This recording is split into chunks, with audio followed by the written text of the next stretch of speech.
As 3 médicas responsáveis pelo procedimento estão afastadas do trabalho lá no Hospital Centenário de São Leopoldo. O que a polícia já tem nessa investigação? A partir do momento que chegou o relato do pai, o senhor Christian, no dia 10, logo após ter enterrado a sua filha recém-nascida, a menina Alice, que teria morrido em decorrência das complicações ali do parto, segundo o relato desse pai, a polícia inicialmente instaurou um procedimento, um inquérito policial para apurar essas circunstâncias. E a polícia está sendo cautelosa nesse momento em dizer que foi um homicídio culposo ou não pela conjuntura do parto ali. A senhora Morgana, que era mãe, ela tinha desenvolvido uma diabetes durante o período pré-natal, e nesse período a bebê, a Alice, ela chegou a ter 5,3 kg durante o procedimento ali. Ela chegou no dia 7, no dia 8 foi o procedimento de gestação. A polícia oficiou o Hospital Centenário para obter o boletim de atendimento médico, tanto da senhora Morgana quanto da recém-nascida Alice, que logo após o trabalho de parto foi levada para a UTI neonatal do hospital, e na sequência ela foi transferida para o Hospital Criança da Conceição, lá em Porto Alegre, onde veio a óbito no dia 9, por volta de 16h25. A polícia oficiou o Hospital Centenário. A gente precisa dessa documentação para a gente poder embasar o inquérito policial. A gente, essa semana, vai fazer a oitiva das 3 médicas que foram afastadas administrativamente ali pela fundação que gere o hospital. E durante essas oitivas a gente vai verificar quais outros profissionais que participaram desse procedimento para que também sejam ouvidos. O que a polícia pretende é, com base nesses documentos, com base no relato dos profissionais, juntar toda essa documentação e solicitar um exame de perícia indireto para o Instituto Geral de Perícia, para que indique se, durante o procedimento adotado na gestação, os médicos agiram e a equipe médica agiu de acordo com o que preceitua o protocolo médico na circunstância. Então, é um momento preliminar que a gente tem pouca informação ainda para a gente fazer qualquer tipo de afirmação, e que a gente depende desses documentos e desses relatos para confrontar e solicitar um exame de perícia indireto. Delegado, primeiro, é um caso assim que deixa a gente bastante triste e reflexivo, né, sobre a vida e sobre que tipo de condutas estão sendo submetidas às mulheres. Eu queria que o senhor repetisse quais são os elementos que o senhor considera fundamentais para fazer essa apuração. O senhor falou boletim médico, a documentação, né, do hospital, depoimentos, e também quais tipos de condutas podem ser acreditadas a esses profissionais, né, aos médicos, em que se enquadra se for comprovada, né, que houve a participação ou, como o senhor disse, o dolo, que tipo de condutas? Sim, inicialmente a gente busca, dentro desse boletim de atendimento médico e dos outros documentos médicos legais que vão aportar na delegacia, verificar se a conduta das médicas foi compatível com o que preceitou o protocolo na circunstância. Ou seja, a mulher grávida chegou na UTI com a dilatação de 2 centímetros no dia 7. Esperou a noite inteira para que a dilatação houvesse. No dia 8, no período da manhã, foi-lhe oferecida que ela solicitasse, né, o trabalho de parto, que ele quisesse, se ela queria induzir o parto. Só que a bebê tinha um quadro grave anterior e a gestante também tinha um quadro grave anterior, em que supostamente o pai alega que deveria ter sido realizado um trabalho de cesárea ao invés dessa indução ao parto. Essas são as 2 discussões. Se com uma bebê com 5,3 kg o parto ideal seria o parto normal ou seria a questão da própria cesárea. Tem a regulamentação, tem uma orientação do Ministério da Saúde indicando que sempre deve se optar pelo parto normal.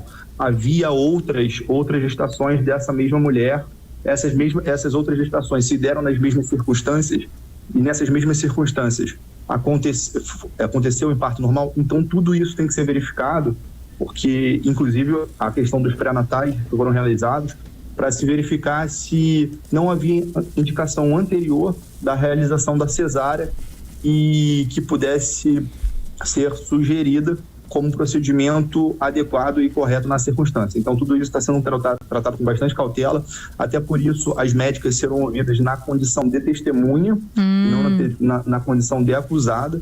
Então, tudo isso tem que ser viabilizado para a gente garantir chegar na verdade dos fatos, dentro do que a gente comprova no inquérito, e ser justos no final dessa conclusão. E só a pergunta que eu também coloquei, que tipo de conduta ainda é preliminar, o senhor dizer, se caso elas podem ser enquadradas? Não sei, só as médicas, né? A princípio seria homicídio culposo, quando não se observa ali que houve perícia ou adoção de um procedimento regular médico adotado. Então, dentro dessa viabilidade, dentro desse contexto preliminar que a gente tem, a gente vai analisar se o parto normal que foi indicado como procedimento correto seria o mais indicado naquela circunstância. E também se o hospital ele tinha os equipamentos adequados na circunstância para que fosse realizado, por exemplo, uma ecografia de emergência e pudesse se ver de fato como estava a posição do bebê, o tamanho do bebê, para sugerir esse procedimento. Há indícios, há indicação de que houve violência obstétrica quando se fala que houve manobras em cima da barriga da gestante, quando se houve fratura da clavícula da bebê, como está relatado no atestado de óbito do Hospital Criança Conceição. Mas tudo isso tem que ser verificado dentro de um contexto. Então é muito breve, muito preliminar a gente afirmar que houve algum tipo de violência, quando na verdade, por exemplo, a clavícula da criança pode ter sido fraturada para salvar a vida, para salvar ela quando ela fica presa no canal naquela circunstância. Delegado, o relato, né, que é ali do pai, né, marido no caso dessa moça que estava dando à luz, é bem chocante. Assim, claro que ele tem um envolvimento emocional com a história, claro, o senhor está fazendo toda a investigação, mas quando a gente ouve esse pai, delegado, dá a impressão de que, eu vou poupar os ouvintes de detalhes, mas que a criança mesmo sofreu muito e que a mãe foi muito destratada. Segundo o pai, claro que é uma versão e é uma pessoa, como eu disse, que está afetivamente muito envolvida, então não tem talvez o distanciamento ideal para fazer uma avaliação imparcial. Mas, caso fique comprovada essa possibilidade de as médicas terem sido não só negligentes, mas muito imprudentes, descuidadas e, em alguma medida, talvez até cruéis, poderia haver algum agravante além do homicídio culposo, porque o homicídio culposo, em tese, ele não tem uma pena muito alta, né? Isso poderia ocorrer se ficasse comprovado que essas médicas realmente passaram dos limites, não tiveram uma boa conduta? Sim, de fato, o homicídio culposo, que em tese poderia ser vinculado no caso, ele tem a pena máxima de 3 anos, mas existe uma causa de aumento de pena quando há uma certa inobservância de uma regra técnica da profissão. E nesse caso, o homicídio ele pode chegar a uma pena de até 4 anos, caso haja essa comprovação. E de qualquer forma, desculpa lhe interromper, mas não serve para uma pessoa, por exemplo, ir presa, né? Normalmente se faz me esqueci como chama, né? Mas é uma mudança que a pessoa faz alguns trabalhos, por exemplo, sociais e não chega a cumprir pena na cadeia. Exato. A pena de 4 anos é uma pena baixa, é uma pena que o regime inicial é aberto, então muito possivelmente seria convolado em penas alternativas, mas tudo isso tem que ser comprovado. É isso que a gente tem que verificar nessa circunstância, se havia, por exemplo, uma indicação no exame pré-natal de que o parto deveria ser realizado mediante cesárea e não parto normal. Claro, tudo isso vai ser verificado. Inclusive, todos os relatos do pai estão sendo apurados. Hoje a gente tinha duas oitivas das testemunhas das médicas para realizar. Elas pediram para que a gente remarcasse essas oitivas, para que elas se apresentassem com o advogado, e assim a gente concordou. Então, durante a semana a gente vai ter o desdobramento aí com base no relato das médicas que participaram do procedimento. Delegado da Polícia Civil, André Serrão, muito obrigado, bom trabalho. Obrigado, eu que agradeço. Os nomes das 3 médicas não foram julgados, repetindo, elas estão afastadas administrativamente, são terceirizadas, então prestam serviços ao Hospital Centenário de São Leopoldo pela empresa MedLife, que se manifestou, e a resposta que foi enviada pela empresa MedLife, a reportagem, a Lisele Zanquetin, é a seguinte: as médicas são aptas ao exercício profissional, o afastamento delas decorre de um pedido da administração, qual a empresa atendeu, inclusive com o escopo de contribuir com a averiguação, investigação e apuração do caso.